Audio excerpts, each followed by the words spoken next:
Back off. Jessica Carter's voice sliced through the steady hum of music in the crowded bar, calm but full of warning. Beside her, her twin sister, Rachel, stayed cool on the outside, though every muscle in her body was ready to move if things went south.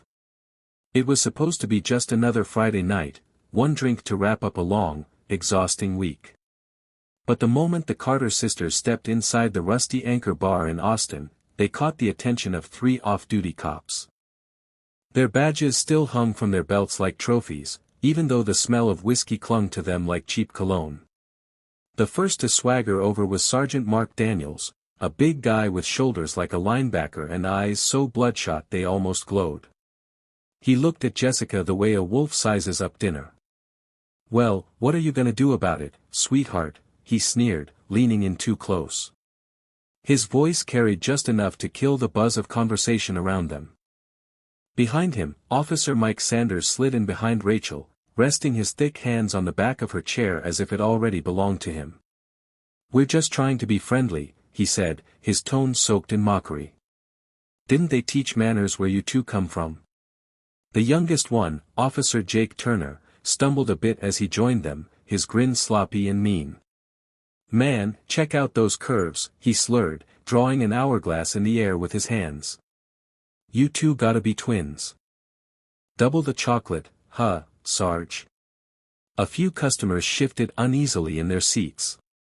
One woman quietly grabbed her purse and slipped out the door. Behind the counter, Eddie Ramirez, the bartender, froze mid-wipe, his jaw locking tight. He'd seen this kind of scene before. Everyone in the bar had. Rachel's fingers tightened around her glass, though her face stayed calm. She'd dealt with men like this before, drunk on booze and the little power their badges gave them. Jessica straightened in her seat, refusing to back down even as Mark loomed over her. "Last warning," she said, her voice low but sharp. "Walk away while you still can." Mark dragged a chair over with a screech that made everyone flinch, then sat on it backward, leaning in until his face nearly brushed hers. "That's cute," he said with a smirk. "You actually think you're running the show here?" He gestured toward his buddies. "Looks like some ladies forgot whose town this is." Mike's hand slid from the back of Rachel's chair to her shoulders. "Don't touch me," she said quietly, each word cold as steel. The cops laughed, loud, ugly, and mean, and the bar fell into a deeper silence. Eddie approached, tray in hand, trying to sound steady even though his face was tight with anger. "Gentlemen, maybe it's time to..." "Shut it, Eddie," Mark snapped without even glancing his way. "Go wash your glasses before I decide to check your papers again." Eddie's jaw worked, but he stepped back, the threat hanging thick in the air. Jake stumbled closer, bumping the table hard enough to spill their drinks. He leaned in until Rachel could smell the alcohol on his breath. "Or what?" he taunted, his voice thick. "What are you gonna do about it, beautiful?" His gaze drifted down, lingering on her shorts. "You wear something like that, you're basically asking for attention." Jessica's hand slipped toward her purse, but Rachel caught her eye and gave a small shake of her head, "Not yet." Mark's grin widened. "Got something in that purse you want to show the class, princess?" "Just my lipstick," Jessica shot back smoothly. Mike's grip on Rachel's shoulders tightened. "You know what your problem is?" he said. "No respect for authority. But don't worry, we can fix that, can't we, boys?" Their laughter filled the room again, crude, heavy, and sharp as broken glass. The tension in the bar was like a storm waiting to explode. From a dark corner, a young man quietly raised his phone, angling it to record. Jake spotted him immediately and took a step forward, but Mark let out a sharp whistle. "Later." Then he turned back to the sisters, his smirk gone, his face hard now. "Here's how this goes," he said. "You're gonna apologize for your attitude, buy us around, and maybe, if you're real polite, we'll forget how disrespectful you've been." Jessica slowly set her glass down. "Here's what's actually gonna happen," she said evenly. "You're going to take your hands off my sister, step back, and walk away, because right now, you're making a huge mistake. Mark's voice dropped to a growl. That sound like a threat to you? He turned toward his men. Mike? Jake? You hear a threat? Sure did, Sarge, Jake slurred, eager to play along. Yup, Mike said, pressing his fingers even harder into Rachel's shoulders. Mark leaned in until Jessica could smell the sour whiskey on his breath. That's a serious offense, he said darkly. Might have to take you ladies downtown. Teach you some manners. Their laughter this time was crueler than ever. The sisters exchanged a look, that silent language they'd perfected since childhood. The whole bar had gone dead quiet, except for the pounding of hearts. The tension stretched so tight it could snap any second. Back up. Jessica's voice broke through the stillness again, stronger than before. You're drunk, and you're making fools of yourselves. Mark's smirk vanished, his expression hardening into something meaner. Fools, he barked. You walk in here dressed like that, shaking what your mama gave you, and we're the fools. He moved quicker than anyone expected, way too fast for how much he'd been drinking, and slipped behind Rachel's chair before anyone could react. Have you ever seen a cop treat his badge like a free pass to harass someone? What would you do if the woman he targeted was your sister? If that thought makes your blood boil, hit that like button and subscribe to Racism Exposed, because standing up to abuse starts with telling the truth. The sharp crack that followed was louder than anyone expected, like a gunshot in the quiet bar. Mark's hand had slapped Rachel hard across her backside. The whole place froze. Laughter burst out of him, loud, cruel, and mocking, while Rachel shot to her feet, her face burning red with fury. You son of a, she started, but before she could finish, Mike's bulk slammed Jessica against the wall. His forearm pinned her across the collarbone, knocking the air right out of her lungs. What's wrong? Mark taunted, looming over Rachel with a smirk that made her sick. Can't take a compliment from an officer of the law.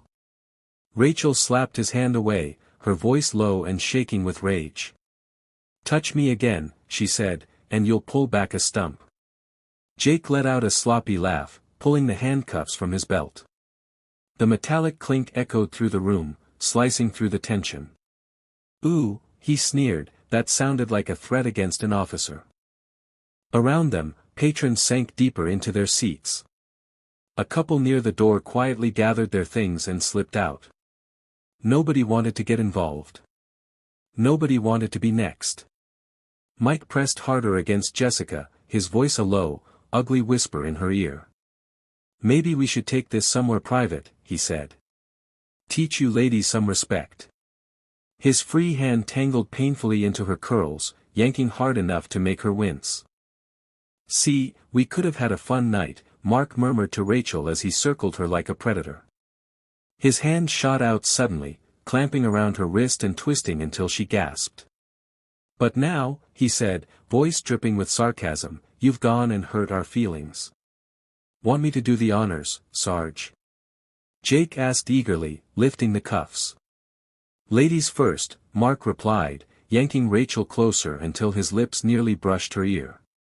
You don't talk back to cops in my town. The sound of metal clicking shut seemed to echo forever. The cuffs bit cruelly into Rachel's wrists, Jake made sure of it. She stumbled as he shoved her down, her knees slamming into the filthy floor. Pain shot through her legs, sharp and immediate. Jessica's cheek scraped against the rough wooden paneling as Mike twisted her arms behind her back, forcing her down hard. All that attitude, Mark gloated, pacing around them. Doesn't mean a damn thing when you're in cuffs. The room was silent except for the sisters' ragged breathing and the coarse laughter of the three men, drunk on whiskey and power. The air itself felt heavier, thick with fear and humiliation. Rachel's knees ached on the sticky floor while Jessica's face pressed against the splintered wood, sharp edges biting her skin. Mark prowled around them like a vulture savoring a kill. Such a waste, he muttered, eyes raking over them. Could have been a fun night for everyone. Stop it, Eddie finally said, his voice cracking as he tried again. They haven't done anything wrong. Let me call them a cab. Mark spun on him in a flash, grabbing him by the collar and slamming him into the bar so hard the glasses rattled. One more word, he hissed, and I'll have this place shut down before you can spell violation. His eyes narrowed, venom dripping from his tone. How many illegals you got working in that kitchen, huh? Eddie's face went pale, and he backed off, but inside his apron pocket, a faint red glow flickered.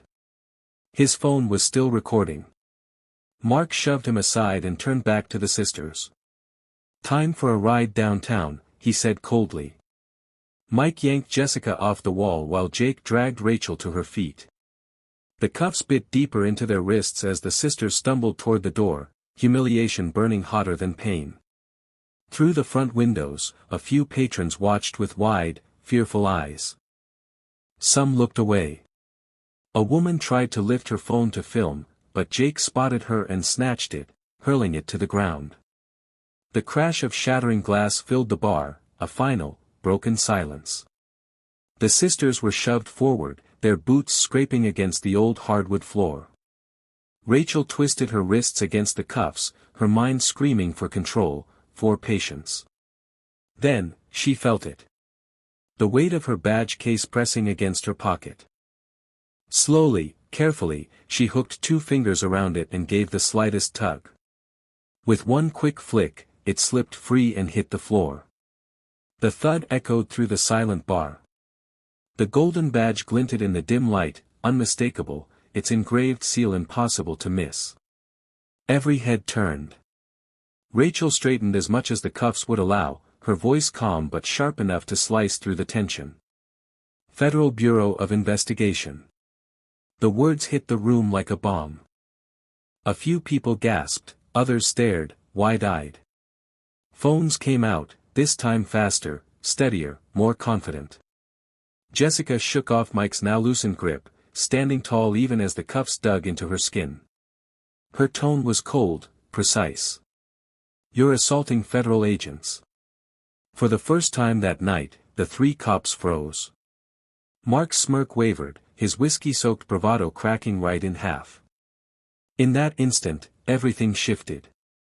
The power that had hung so heavy over the room turned on them, the predators had just become prey, and everyone could feel it. The badge shimmered faintly on the floor, the FBI seal catching the bar's dull light like a warning flare. The air seemed to stop moving. Mark's eyes darted down to the badge, then back up to Rachel. For the first time, doubt flickered across his face. You're assaulting federal agents, Jessica repeated, her voice steady and loud enough to carry to every corner of the bar. Mike's hands fell away from her completely. Jake's drunken grin twisted into panic. Sarge, he stammered, his voice unsteady. Eddie stepped forward, his phone still recording quietly from his apron pocket. You heard them, he said, louder this time. Everyone here did. You laid hands on FBI agents. Mark tried to laugh, but the sound came out ugly and forced. He kicked at the badge, sending it skittering across the floor. That little card doesn't mean a damn thing here, he growled. This is my town. My rules. But his words were empty now. Nobody believed him. The crowd wasn't scared anymore. A woman who'd been silent all night stood from her booth, phone raised high. I got it all on video, she said, her voice steady and clear. Every word. Every touch. Others rose too. So do I. Me too. Red recording lights blinked all across the bar as patrons who'd stayed quiet moments ago now stood shoulder to shoulder, documenting everything. Jake's face went pale. They can't. They already have, Rachel cut in sharply, her eyes blazing. Every second of this is evidence. Then came the sound that changed everything, the rising wail of sirens. Red and blue lights flashed through the windows, flickering across every stunned face. The drunken laughter that had filled the bar earlier was gone, replaced by the screech of squad cars braking hard outside. The front doors burst open as uniformed officers and federal agents poured in, guns drawn and eyes locked on the 3 men. Sergeant Mark Daniels, Officers Mike Sanders and Jake Turner, one agent barked. "You're under arrest for assaulting federal agents, unlawful detention, and abuse of authority." Mark's swagger collapsed in an instant. His own cuffs, the same kind he'd used on others, snapped tight around his wrists, rougher than he'd ever worn them before. Jake whimpered as two agents forced him to the ground, his earlier arrogance gone.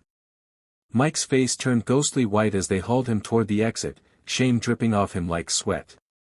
The crowd erupted, not in fear, but in relief. Phones recorded every second as the same men who had strutted in like kings were dragged out in disgrace. Jessica and Rachel stood tall, bruised but unbroken. The power dynamic had completely flipped, the predators left in chains, the victims standing victorious. If you believe nobody is above the law, and nobody is beneath justice, hit that like button and subscribe to Racism Exposed, because standing up to corruption is how real change begins.